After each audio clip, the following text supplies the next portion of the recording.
Hello నమస్తే. Welcome to my channel. ఈరోజు నేను పుదీనా ఎలా నాటాలో చెప్తాను. నేను ఇదివరకు పుదీనా నాటానండి. ఈ పద్ధతిలోనే ఇప్పుడు కూడా చూపిస్తాను. ఈ పుదీనా ఆకు మనం ముందు నీళ్ళల్లో పెట్టుకోవాలండి. కొంత వేర్లు ఈ విధంగా వస్తాయి. అంటే మనకి వేర్లు ఆల్రెడీ వాళ్ళు సంతలో అమ్మేటప్పుడు అంత కట్ చేసేస్తారు. అయినా కానీ మనం దీన్ని నీళ్ళల్లో పెట్టుకోవాలి. ఇట్లా నీళ్ళల్లో పెట్టుకుంటే వేర్లు అనేవి తయారవుతాయి కొద్దిగా. వీటిని మనం ఈ మట్టిలో కలుపుకోవాలి. మట్టి మిశ్రమం అనేది నేను ఆల్రెడీ ముందే చేసి ఉంచాను. ఈ టబ్బులో ఈ ఈ ఈ పాట్లో కొద్దిగా అడుగున మనము పెంకులు వేసుకోవాలండి. వేసుకొని ముందు కొద్దిగా ఇసుక వేసుకోవాలండి. అంటే ఏదైనా నీళ్లు బాగా ఫ్రీగా వెళ్ళిపోతాయి. అంటే నేను ఈ మట్టి మిశ్రమంలో ఇసుక కలపలేదు కాబట్టి ముందు ఇక్కడ వేసాను. ఈ మట్టి మిశ్రమాన్ని ఈ విధంగా వేసుకోవాలి.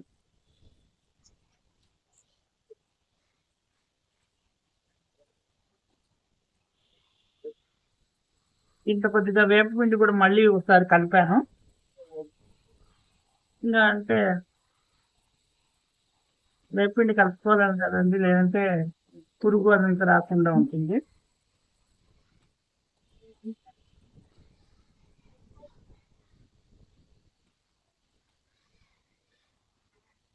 మనం మళ్ళీ పుదీనా మొక్క కొద్దిగా కొద్దిగా ఎగిన తర్వాత మనము మధ్య మధ్యలో ఈ వేపపిండి వేసుకుంటూ ఉండాలి.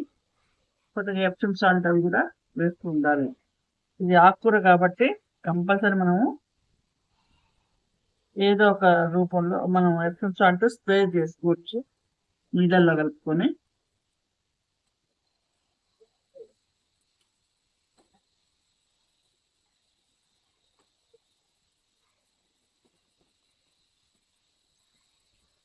మనకి సమ్మర్లో ఆకుకూరలకి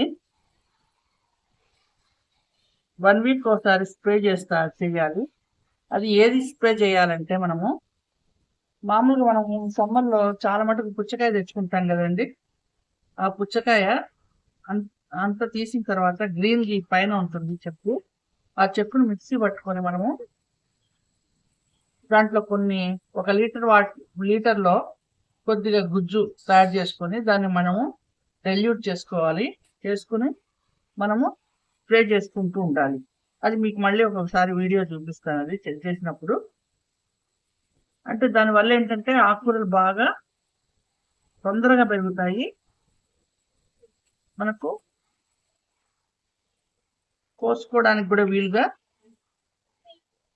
ఇబ్బంది లేకుండా ఉంటాయి.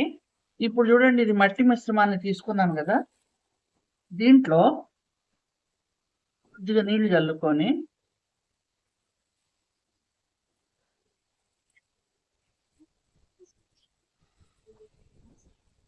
ముందు ఒక స్పూన్ పసుపు,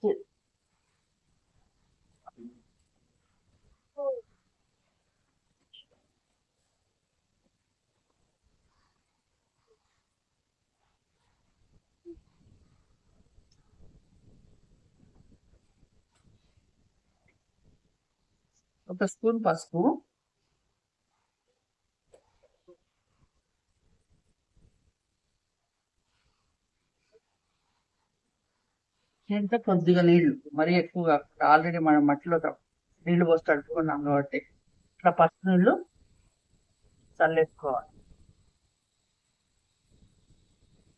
చల్లుకున్న తర్వాత ఈ గుడ్డు పెంకులు ఉన్నాయి కదండి, అంటే ఉడికించిన గుడ్డు కాదండి, ఇది మామూలు గుడ్డే. ఇది పెంకులు మనం ఈ విధంగా మనకి ఎన్ని ఉంటే అన్ని మనం ఇక్కడ ఈ విధంగా బాగా తయారు చేసుకోవాలి. స్మాష్ చేసేసుకుంటే పొడి పొడిగా అవుతుంది కొద్దిగా. ఈ అంటే మిక్సీలో పట్టక్కర్లేదు, పౌడర్ చేయక్కర్లేదు. ఈ విధంగా చేసేసుకొని ఈ విధంగా ఈ గుడ్డు పెంకులను కూడా ఈ విధంగా చల్లుకోవాలి అటు.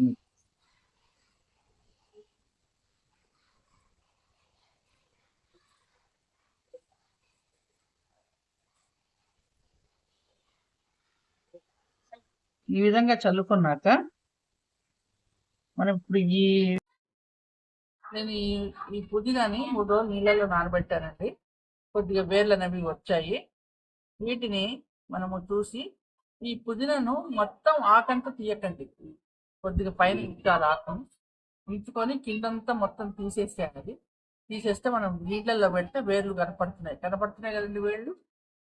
ఈ వేర్లు చూడండి, ఈ వేర్లు ఉన్నది కరెక్ట్గా మనం ఈ విధంగా లోపలికి పెట్టేసుకోవాలి. నేను ఈ కుండీని ఈ విధంగానే దీంట్లో కూడా ఈ బకెట్లో కూడా నేను ఈ విధంగానే నాటానండి. మొత్తం గుబురుగా వచ్చేస్తుంది. ఇట్లా మనం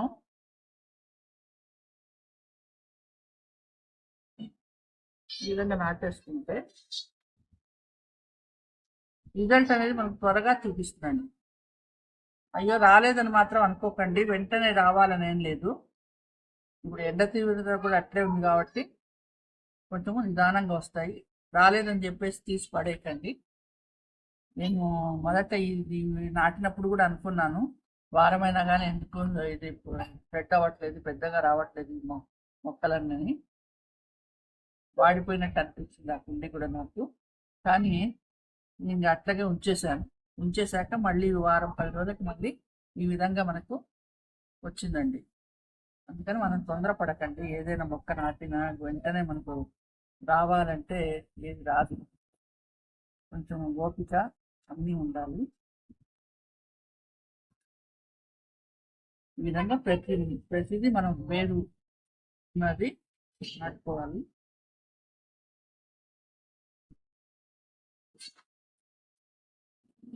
నేను చిన్న దాంట్లో ఎందుకు వేశానంటే ఆల్రెడీ పెద్ద దాంట్లో ఉంది కదండి, మళ్ళీ చిన్నది గుబురుగా వస్తుందని చెప్పేసి వేశాను. కానీ టబ్లో కూడా వేసుకోవచ్చు. ఇది కేవలం దీంట్లోనే కాదు, ఇంత చిన్న కుండీలో వేసుకోవచ్చు, లేదంటే టబ్లో వేసుకోవచ్చు. ఈ పుదీనా అనేది మంచి సువాసన గల మొక్క కదండి.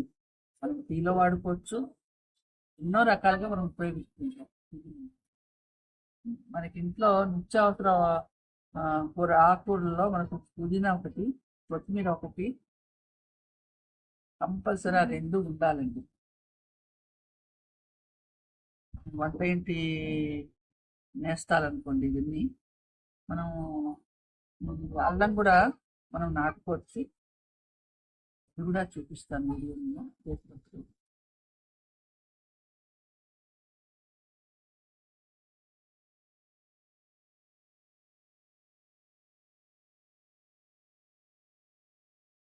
ఈ గుడ్డు పెంకు లోపలికే వెళ్ళాలని లేదు, పైన ఉన్నా కానీ వచ్చేస్తుంది.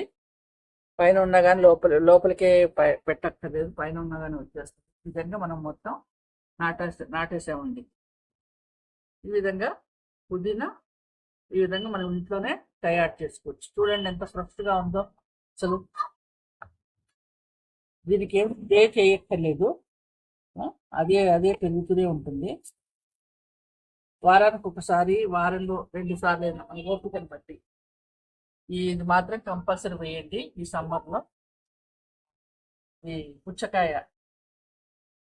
కంపల్సరీ వాడండి.